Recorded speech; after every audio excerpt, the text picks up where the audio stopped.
Choose right. Choose a savings account. Choose a new motor. Choose a bloody big television. Choose plastic surgery, new teeth, a new partner, a holiday home in the Baltic.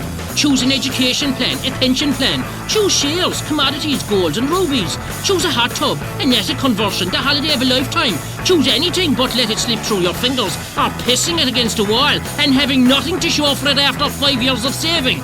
Choose something worthwhile, but for God's sake, choose right.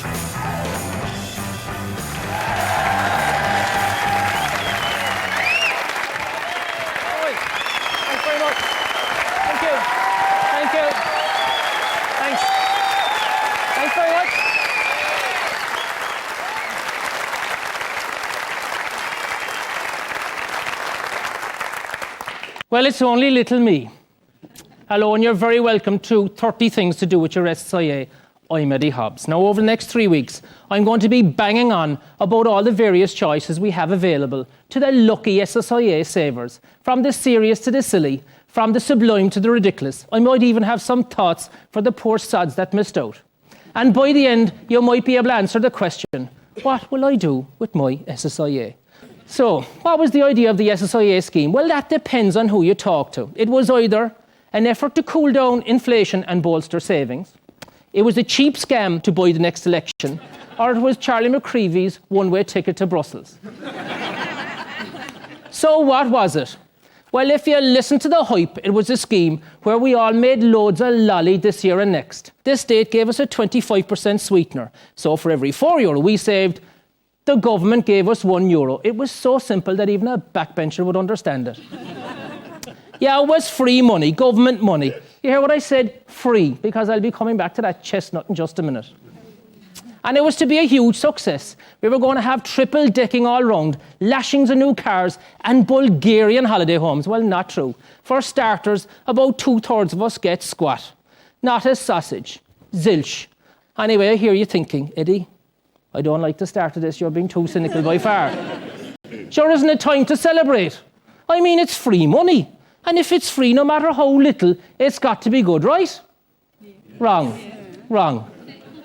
You see, your SSIA is your own money coming back to you.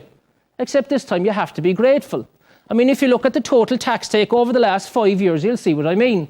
The total amount of money paid back to us SSIA savers represented a little fraction of the total. So we got 2.8 billion and the total tax take was 176 billion. So that's 1.6%. And anyway, sure, of the money you get back, you save 4/5 of it yourself. So what the SSIA means to you depends on where you're starting in the first place. So before we start on our orgy of consumption, let's spare a thought for the poor mice who've no SSIA. You're gonna cry, cry, cry, and you'll cry alone when everyone's forgotten and you're left on your own. Did you do an SSIA? I didn't. Didn't you, yeah? No, I'm afraid not. What's your reason? Was it ethical? Was it philosophical? I was young at the time and I heard about it. You're not young anymore now, is it? I'm not now, exactly, yeah, getting old. But no, I was young at the time and I heard about it, thought it was a good idea, but I don't think I even had a bank account at the time. Right, okay. Well, I'm making you think, I should have done it at the time, but I was a student when they were coming out. So that was a good reason not to do it. Well, I didn't have any income. Why didn't you take one out? Just cash? I got the money at the time. Yeah. Even though it was as low as €12.50 a month, yeah. Hadn't got it. Things were tough for you then, were they? Couldn't afford them at the time when they came out, Yeah. All this wonderful thing for everybody to make money and So you must be really sick of hearing about SSIAs, yeah? pretty well fed up, yeah. Did you have one? I didn't do it. Why not? Confused enough. Oh, why didn't you tell her to do one? She didn't. She's like. What kind of a friend? She has hers. What kind of a friend is she? She's not a friend. And then she took one out on the sly, is She it? did it on the slide. Did she? And you never told her? No, it's never me. Well, come to think of it, I'm not talking to you. Well, it might sound a bit silly, but lots of people couldn't afford them because jumbo mortgages, childcare, and all that kind of thing. But then there were the others, you know them, the people I'm talking about. The people that had the money but didn't take one out. They were the conspiracy theorists. They thought there must be a catch. It was a revenue scam to catch us. It was their smartest trick yet. And anyway, sure, Elvis didn't take one out, so why should I? Now, I thought I'd start with some sound investment principles, the rules of the game. I felt I had an obligation to guide us about, the 4 canny investment strategies, and here they are. The first one is low risk, low return. The next one is low risk, high return, high risk, low return, and the last one is high risk, high return. So I thought I'd start with high risk, high return. How to squeeze the highest possible amount out of your lovely lump of moolah. Get yourself elected. And there's an opportunity coming up shortly. And I thought, well, what are the odds of getting into the big house? In 2002, 463 went to try and get into the Dáil, and there was 166 seats. So the chances were about 1 in 3. Now, the good news is that if you stand in a 3-seater, there's an actual limit on how much of your SSIA you can throw into it. And it's 25 grand for the campaign. Still in all, 25 grand is a lot to ante up for a 1 in 3 chance to write Tach the Dáil after your name. Until you see the reward. Because in the first year alone on the salary, you'd get it 3.5 times your money back. And when you add expenses, that's a return of 700%. But of course, it's a 5-year term. And over 5 years, you'd make around €900,000. And of course, we all know you'd need a crowbar or a bunker buster bomb to shift you over the period. Now, you know what I mean when they say, you're elected. Now, you're thinking, Eddie, you're being far too cynical about politics. And I thought, well, maybe I'd try setting up a new party with a very clear mandate. And that was, they had absolutely no interest in anything else other than getting their members into the Dáil to get the money. You know, you need about 300 signatures, so I went to Nosnaree and I decided to call the new political party on its theme of transparency, May Féin agus Tú Féin. People like to rock, some people like to roll, but moving and the grooving gonna satisfy my soul and have a party. I've been losing a lot of sleep over the last few years, worrying about what I was going to do with my SSIA. And I reckon that the fastest rate of return I could get is to stand in a 3-seater constituency. I decided to set up a political party, so I'm going to call it the May Féin agus Tú Féin political party. What do you reckon? Which one do you want me to pick? Guess how much I would get then as a TD, as a basic salary. I'd Just say the basic now, get, before expenses and all of it. Okay, I'd say you get 46 grand. No, that would be in 1997. Okay. €88,000 a year. Oh, yeah. Plus, I can get starters. that's for starters. Oh, that's just for openers, and then expenses can nearly double my salary. Cheap beer in the The Dáil likes- too. Well done. You spotted 50 cent cheaper than Buswell's across the road. What about your makeup, Eddie? Oh yeah. Yeah, you see, you weren't thinking that, were you? Well, if you get the top job, you can get about €400 a week in cosmetics. I'm sold already. You're in? Now, what would you like to be minister of? Anything at all. Yeah, would you stand, would you? Yeah, we're standing now. No, you're not over 18, are you? I'm only 6. You're only 6. Would you like to be a politician when you grow up? Would you like anything for yourself? Like to win the lotto. The lotto, right? So you want free lotto tickets? Okay, so lotto tickets. Would you like to go for a 3-seat, 4-seat or 5-seat constituency? I don't care as long as I get in. Yeah, right, okay. No, it's the best place in the world to work. Well, should I say not work?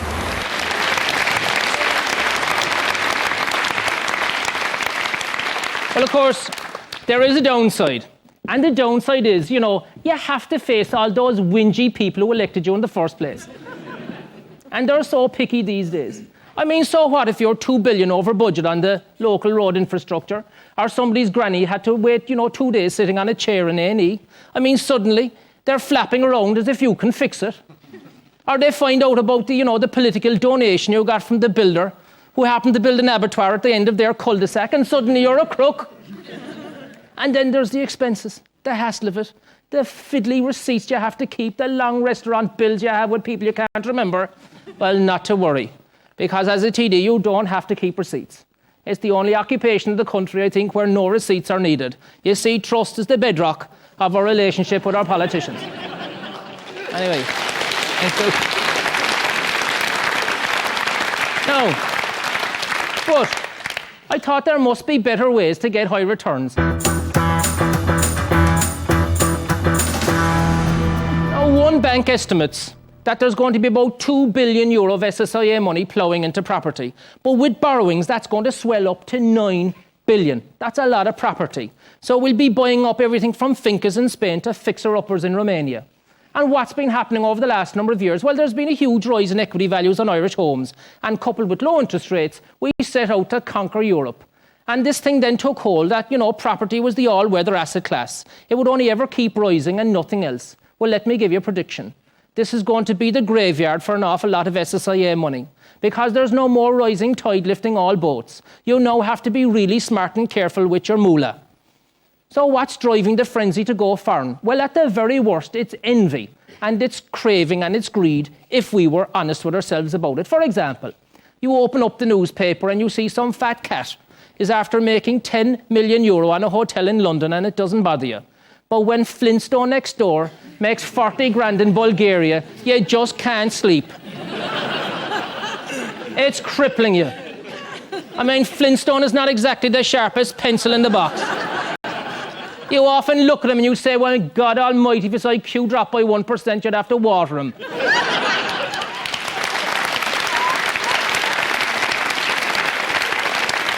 Now, of course, there's a difference. There's a difference between craving and envy. Craving is when you want the Bulgarian pad for yourself, and envy is when you hate the sight of Flintstone for having it. But the SIA opportunity is an opportunity for a lot of people to get in on the game. And while there are astute investments to be found, it's also fertile ground for the hucksters, the dodgy salespeople who will sell you something at a rip-off price. And of course, lots of us will still invest, even if it's off plans, even if we've never visited the place, even if we've never heard of it. On a serious point, a lot of people are going to invest in foreign property anyway, so what are the golden rules? Well, the first thing is trust absolutely no one. Cross-check every single piece of information that you get. Forget Flintstone next door. Don't cog another boy's homework hoping he's smarter than you. And here's the acid test. For God's sake, don't do it. Don't do it if it eats up all of your stash. And you're borrowing on your Irish home. And particularly, you know that if the rent doesn't materialise, it's going to eat into your wages. So much for foreign property, lads. Now, if you're already exposed to the normal four, main areas, the drab investments of property deposit, government bonds and shares, why not consider sprucing up your basket with commodities, the natural resources of the planet, the stuff they don't make anymore. And I'm talking now about things like precious metals, gold, silver, platinum, and the base metals like aluminium, copper and zinc. And that also includes oil and steel and even uranium. Now I hear you thinking, geez, I hope he's not suggesting I keep barrels of oil next to the garage. Or uranium in the freezer. I'm not saying that at all. Commodities were out of fashion, out of favour until very recently, since the 1970s. Now, it's a very volatile area, but the long-term trend is very strong, and it's easy to see why. Consider this. In the United States of America, they have 900 cars for every 1,000 homes. In China, which is expected to become the biggest economy in the world over the next 10 or 15 years, they have 8 cars per 1,000 homes. Now consider what goes into a car. So what do you think if about 1 billion Chinese decide they'd like to change the bike and get on a car instead? Because unless they nick them, they're going to need commodities. And of course, what does a car run on but oil? Now, a rising commodity market could last well over a decade, but expect a bumpy ride. No. You won't turn heads by saying, I'm into aluminium. Or seal the deal in lilies by saying, I'm big in rubber. Very naughty. Which is very naughty of you to clap at that, because that was not meant as a joke. But what about the treasure of the Incas? Gold is a commodity, but it's also a store of value. If there were to be a collapse in property prices worldwide and in shares due to a problem with the world economy, or because the dollar finally got cut out with the level of debt that it has, gold is likely to soar. And that's why it's a good hedge, a good egg to have in the basket of eggs. Now, the closest thing lots of us are going to get to gold, at least some saving on the SSIA, will be the fiancés, saving for the gold band on the finger on the big day. Last year, there was around 23,000 weddings, spending over €500 million tracing up the aisles, and a ballpark price of around 25 grand. Now, with the motherlode on the way from the SSIA, this is definitely the year of the doves, chocolate fountains, flamingo dancers, fancy fireworks, baubles and thrones. Now, as you all know, I'm not a marriage counsellor. But it's my job to look beyond the first day and say, is it really worth having 5 years savings spent on one big knees up for the relatives?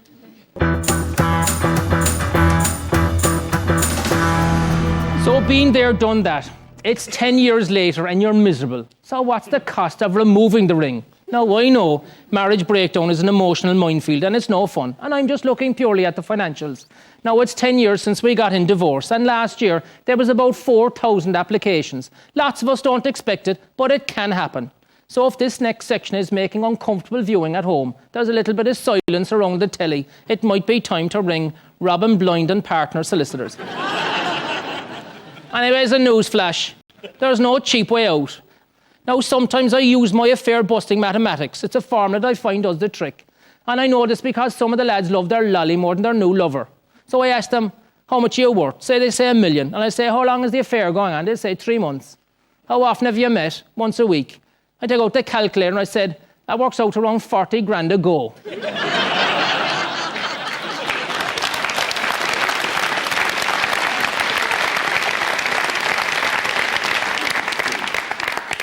And that usually does the trick. Anyway, it looks like there's going to be a thriving market for divorce. So what about investing, I thought, in a quickie divorce shop? So I headed off to do some market research undercover as Brendan Rooney, market research extraordinaire. DIVORCE becomes final today. How much should people pay for divorce? Less than €100, less than 10,000 per party, or everything he owns? Haven't a clue. Don't know. How busy do you think a while you wait divorce shop would be here? Do you think it would be quiet, pretty busy, or a queue around the corner? Pretty busy, I suppose. Pretty busy? Pretty busy. Pretty busy. Probably a queue around the corner. You think Too busy. Reasonable. pretty busy? How many times do you think someone should be allowed to divorce? Once, up to 5 times, or as often as they like? As often as they like. As often as they like. Once. Once. As often as they like. Or they shouldn't be allowed divorce at all. So you think there should be no divorce at all?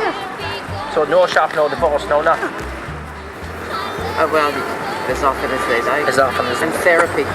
And therapy. why therapy, by the way? Because a person who keeps divorcing has a problem.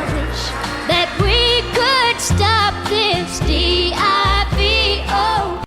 Now, the average circuit course divorce costs around 12 grand. But if you're a skilled serial divorcer and you can manage to persuade your partners to sign uncontested divorce agreements, you can get away with €600 plus VAT.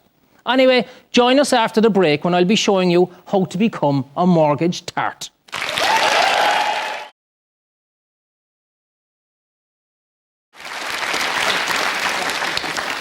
Well, it's only little me, and welcome to the second programme of 30 Things to Do with your SSIA. I'm Eddie Hobbs.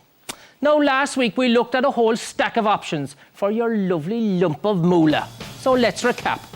At number 30 we had Get Yourself Elected, with some very juicy returns on an opportunity just a few months away.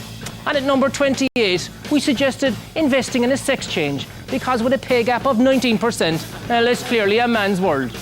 And at number 23, we showed you how to use your SSIA to cannibalise your mortgage. And at number 21, we looked at taking a punt on wine. A safe bet, because if it doesn't work out, you can always drink the stuff. We also talked last week about how money has the amazing quality of being translatable into lots of things we like and lots of things we want, and sometimes things we even need. So don't be a mug. Get the best rate. Now, speaking of mugs, can you make money from mugs? Not the drinking kind, the thing in the mirror. Now, investing in your looks might seem, frivolous. But maybe there's a concrete return, because in the United States, 2 lads, Hammermish and Biddle, reckon that ugly people get paid 9% less than attractive people. And that got me thinking, does that plainness penalty apply in Ireland? Well, Mona Lisa, man have made you. You're so like the lady with the mystic smile. We know from a bit of American research that apparently looks influence your level of earnings. And not your level of earnings, one's level of earnings, right? And so, yeah, by a difference of about 9%. Right. Now, it shouldn't happen like that. Maybe something biological is happening inside, you know, but on that basis, say, if you take, say, those two girls there now, who would you reckon would be earning 9% more than the other, and why? All else being equal. All else being equal. Yeah. I'd probably go for the right. Yeah, she's nice, isn't she? Yeah. Yeah, she looks like she knows what she's doing as well, you know. Who would you say is earning most? I would say possibly this girl. Yeah, she's quite photogenic, isn't she? Yeah. Which do you think would earn more? Obviously, I'd do this one. You think why? Well, she's better looking. Well, not that girl anyway. Yeah, why? What's her problem? Her nose. Her nose, yeah. Slicks over, doesn't it?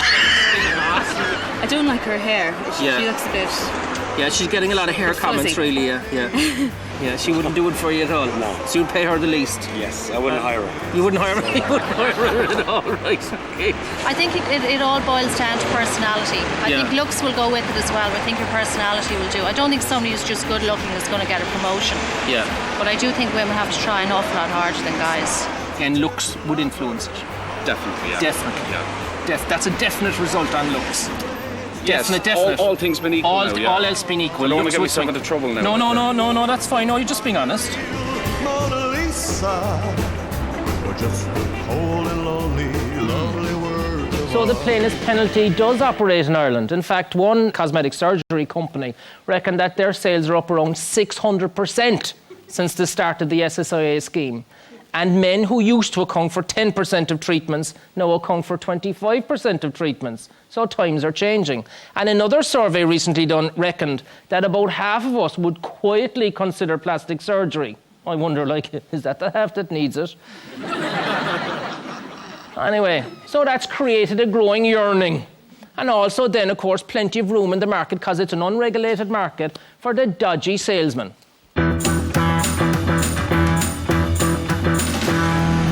Now I know what you're thinking. Eddie, you're nuts. You've lost it. Surely today is the worst time to invest in Irish residential property.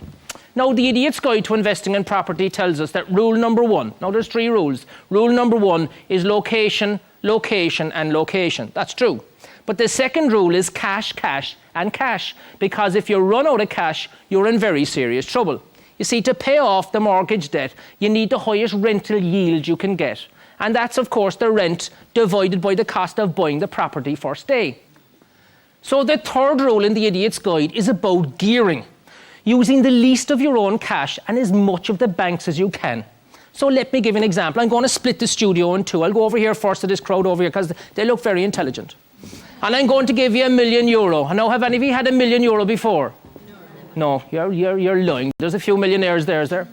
Anyway, so let's say that you have €1 million and you buy a property for €1 million in cash. And a year later, it's been revalued at €1.1 million. So you've made a profit of 10%. Will you remember that? 10%. You can pat yourselves on the back. Now, this crowd over here get €1 million in cash as well.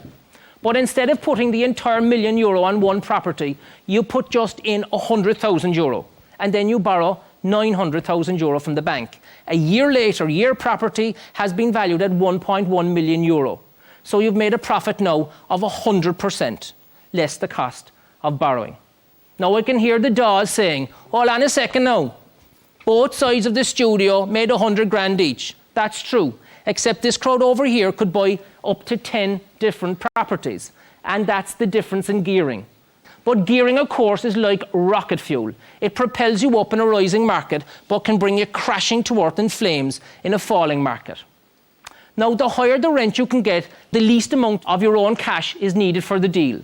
Remember, generating cash is very hard because it's our scarcest resource. And the ideal balancing trick is to position the rent to wash the face of the mortgage. But here's the problem. In Ireland, the rental yields, that's the rent as a percentage of the cost of buying a property, is very, very small. It's 3% and it's getting smaller, whereas the cost of borrowing money, mortgages, is going in the other direction. And very shortly, mortgage finance will cost around 5% or so. In order to make the deal self-financing, you therefore have to put in a huge amount of cash. So right now, the residential investment market is not a good idea for the new investor.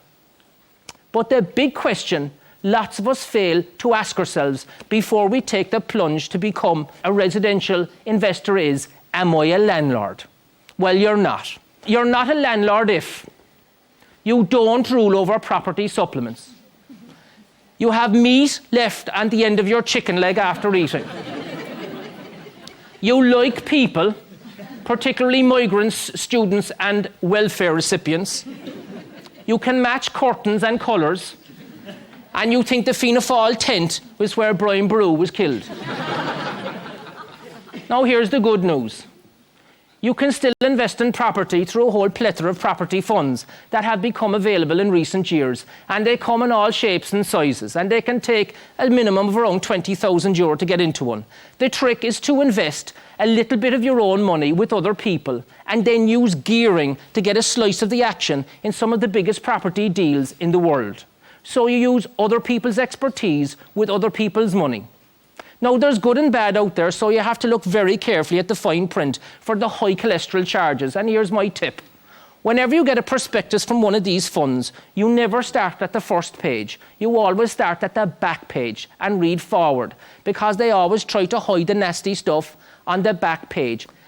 On the other hand, if you see a full, clear, upfront statement of the costs and the risks, that's usually a good sign of honest dealers.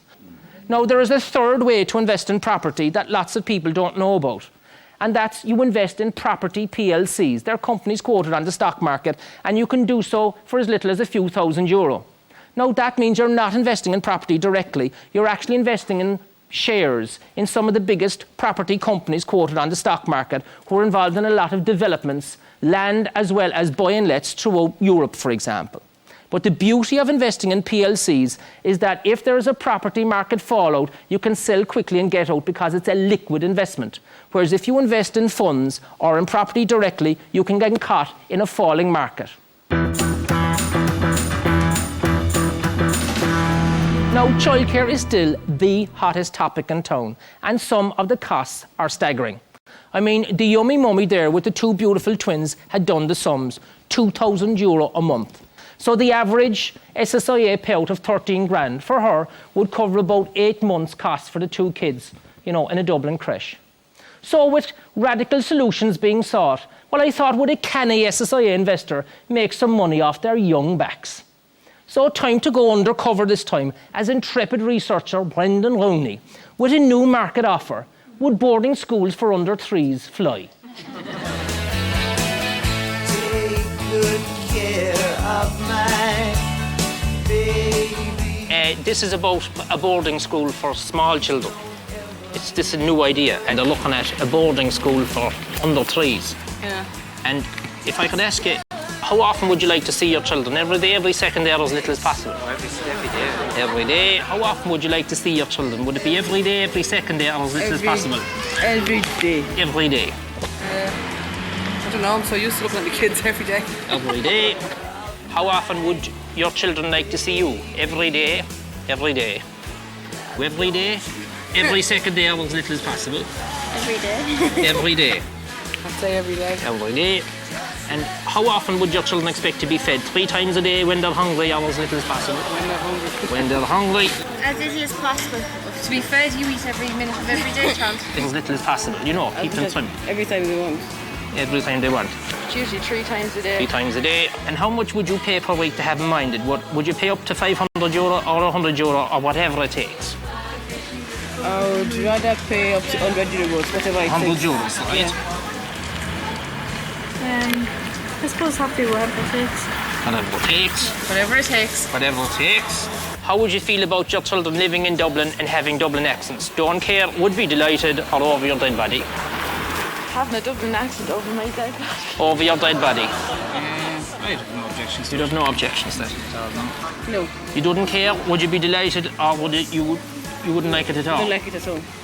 Last question, how do you feel about your children living in Dublin and having Dublin accents? Would you care? Would you be delighted, or would it be kind of over your dead body? Over my dead body, I'm from Cork. So anyway, as you can see, the research was pretty emphatic. They just didn't want to have their kids have Dublin accents. Anyway, the average couple spends around 30% of their weekly income on childcare. We're still the highest in Europe by a long shot. So why is Ireland so expensive? Well, I'm going to tell you one of the main reasons. Remember last year when I fingered the viral effect of development land costs and the abject failure of successive governments to tackle big property interests? Well, this failure is responsible for driving up property prices and pushing them through the roof. So lots of parents are working who might prefer to be at home with the kids, but they can't. They have to feed huge mortgages on their homes and then feed the childcare bills that are also pushed up by the crazy price of property. So they're getting it in the neck twice. Now, that's why last year, at the start of Rip-Off Republic, I went quite deliberately to the Galway races.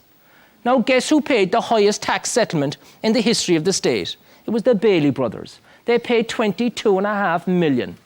Now, after Rip-Off Republic, the government said it had listened. So where was Mick Bailey in Galway? He was at the Fianna Fáil tent in the bosom of his pals. Now, just what kind of a signal does that send the harassed working mums and dads stuck in commuter land and worried about childcare costs? Cop on, lads. Now, some improvements have been made. To be fair, since April 2006, kids under the age of 6, well, they'll get €1,000, which is enough to cover about 5 weeks of childcare in a lot of urban creches. We've had parental leave, we've had investment in training and childminder relief. They're all welcome, but they're really plasters when stitches are needed.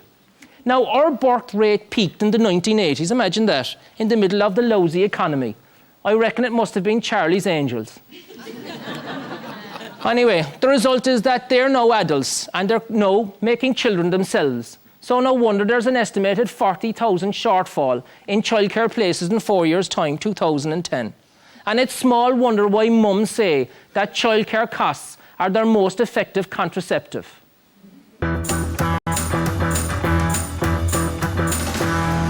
Now, it's easy to say, but for some, it's as likely as going with Bill. You know, Bill Cullen, on his rocket trip into outer space. Now, I make a big distinction here, folks, because I'm talking about your home and not an investment property. We covered that last week. A survey said that 100,000 people expect to use their SSIA to buy a home, to help buy a home. But there's a big barrier in the way. A barrier that prevents buying anything but a small home. And it's called stamp duty. And the average is 21 grand. That's 1.5 times the average payout of an SSIA. And if you poor moist 100,000 who intend to help use your SSIA to help buy a home, then you pay back the stamp duty to the government, and they could even make a profit on our little backs. Do you know what? That's so depressing, it makes me want to throw up. So what is stamp duty really? Do we ever question it? I mean, they demand it and we pay it. And it's about 3 times what the British pay when they move home. The top rate in Ireland is 9%, which kicks in, as we know, for very modest homes. And then they have the gall to tell us that we live in a low-tax economy. They should give it its honest name, the Move Home Cruelty Tax. Now, I've nothing against stamp duty for speculators, investors, and for people buying palaces, except my own. But 9% on a modest home, well, why is that? Well, I'll tell you why. There's about 1 billion reasons for it, because that's how much the government will rake in stamp duty this year, about 1 billion. And that's the cause of the government's schizophrenia. Oh, to solve the housing crisis. But our crisis is their cash cow, their golden goose, their government ATM. What to do? Do nothing. And I can hear them say, Eddie, you're such a smart aleck. If we gave up all that lolly, sure, where would we make it up? Well, try facing up to 2 monsters you've created, I'd say to the government. Start with 1, benchmarking. Stop it now. The public sector's already 14 grand ahead of the private. And if you add the pensions, you could probably double that. No, I've nothing against paying for productivity increases, but pay the stars, the best Gardaí, the best teachers, the best civil servants. Pay them cash bonuses, non-pensionable. Inject competition and create a meritocracy, not a stupid system that rewards laggards and dunces. But if you really got the kahunas, I'd say to the government, why not face up to the developers, your old pals, and recover the windfalls we create for them when we put infrastructure next to their land and lash up the value? While you're at it, why not try an annual development land tax that penalises hoarding? And what about jacking up the tax on development land profits? Now, there's a few bones to chew on, but stop picking on the weakest, the people who'd like a new home. Anyway, should you plough your SSIA into changing your home? You're really asking, will the market crash? Well, that depends on who you listen to, and I'm no wiser than the next person.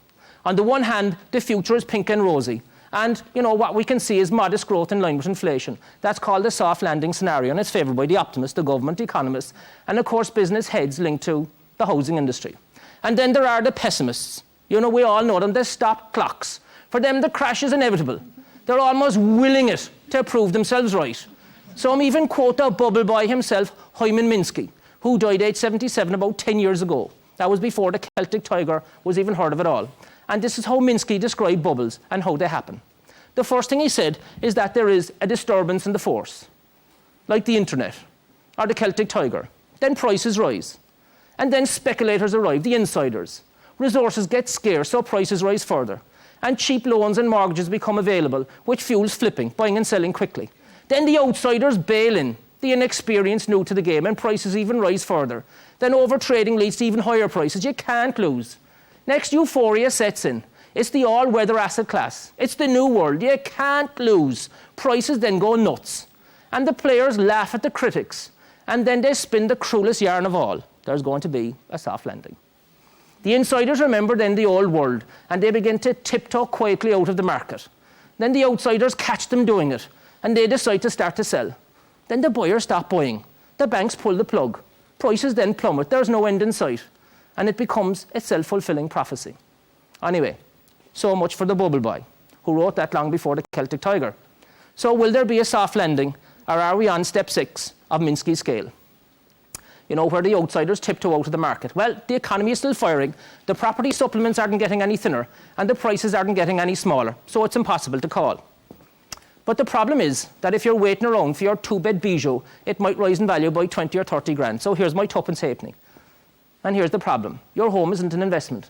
The only question you have to ask yourself is, can you afford the repayments? And here's the nub of the problem. The property boom is like the alien in War of the Worlds that came out of the ground near Tom Cruise's gaff. Do you remember that? And we look at it in awe and wonder. And we wonder what it's going to do. Will it love us or lash us? We become enthralled by it, enslaved, obsessed. It's ruined dinner parties. It's split families. It's created a false sense of security for lots of people close to retirement. But none of it is real, because it's not an investment. It's your home. So what I'd say is, look, stop fretting, because there's nothing you can do about it, and get on with your life. Yet we worry about a crash, and some of us hold off buying, hoping, well, there's going to be one, as if a crash happens in isolation and nothing else comes with it, like a silent storm with no rain or wind. Well, let me tell you something. In the event of a global economic fall, or because we've screwed up at home our ability to compete abroad, you'll have a lot more to worry about than the value of your gaff.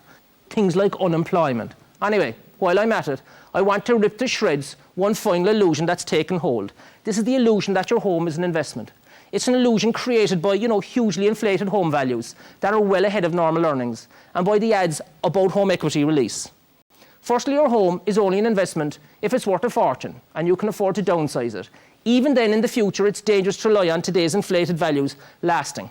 Downsizing means you sell your home as you get older to buy a cheaper pad and then use the extra lolly to subsidise your pension income. It's quite simple. And then, of course, there's the equity release scheme. And I want to spend a minute talking about that. I want to tell you the truth about home equity release. Some of us have abdicated our responsibility to invest in our futures because we've swallowed this line, hook, line and sinker. We reckon we'll just swap our homes and get one of those home equity release things later in life, and then you'll have your yacht in the Caribbean, your stone massages and your rum cocktail. They make it all sound so appealing. Well, folks, when you cut through it, it's all about money. That's what the bottom line is. For example, I know a woman aged 60 with a very modest country home worth 200 grand. And if she gives away half of it to a home equity release scheme, does she get 100 grand? She doesn't, all right. She gets 44,000 euro, about enough to add 25 euro a week to her income. And if she gives away as much as she can, which is 90% of it, which means she only owns 10%, about the size of the utility room, she gets 82.5 grand, less than half the value. And that would increase her income by around 47 euro a week, enough for 2 pina coladas. So home equity release is the financial step of last resort. If you're on a plane, it's the last parachute, the one with the concrete in it. And it's no way to plan your future, so don't be fooled. So change your life. Choose a degree, choose a sabbatical, choosing the Arctic before it melts. Choose the rainforest before it's all cut down. Choose Cuba before it turns out like Las Vegas. Choose the pilgrim walk to Santiago de Compostela. Choose learning Tai Chi at a Shaolin temple. Choose seeing a whale. Choose swimming with a white shark. Choose therapy. Choose therapy for your partner. Choose whatever makes you happier, but choose right. Good luck and good night.